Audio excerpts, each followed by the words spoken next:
Following Labour's disappointing result in the Gorton and Denton by-election, Sir Keir Starmer pledged that he would fight extremism on the right and the left. And I, for one, am delighted that someone has finally had the courage to stand up and tell us what extremism really looks like. Our freedom shouldn't be presumed, democracy can be consumed, as every wise Prime Minister discerns.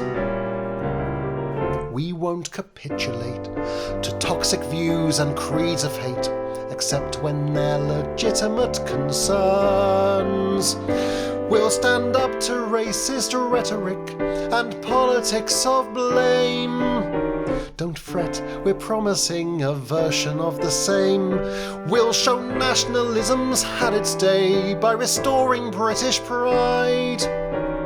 But let's be circumspect. There's other risks we can't neglect. Extremism we have detected on the other side. They want to replenish benefits, increase the lowest wage, see everyone enabled by the funding they have tabled for the homeless and disabled and both old and young in age. Fairer deals for renters hand in hand with workers' rights. If you're landlords or employers, it'll cost the earth in lawyers, and they'll totally destroy us when they ground all private flights. They talk of equal rights and civil liberties. They don't think prosecutions always make the best solutions, and they'll rid our institutions of corruption and of sleaze. How do they intend to fund this reckless spree of care? I'll tell you how. They'll tax you more, but only if you're a luckless million or billionaire. That isn't fair. They've an obsession with ensuring things are clean. The air we breathe, the atmosphere. They want the seas and rivers clear. They'll force us all to grub up near a space that's safe and green. Cycle paths and planting trees, arts and culture subsidies, human rights protecting bees. What kind of fantasists are these? We do not judge, we don't condemn. We've more in common, but not with them.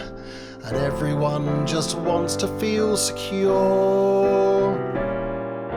The Greens aren't just extreme, they're strange, 'cause who on earth would want to change the moderate approach that we ensure? So we won't speak out on genocide in case that view offends. And we'll punish those who protest when we're asked to by our friends. We'll protect our wealthy donors and we'll tax them just a bit as we let them buy the NHS and fill the sea with shit. That's why we need your vote. You can't afford to rock the boat just as renewal's ready to begin.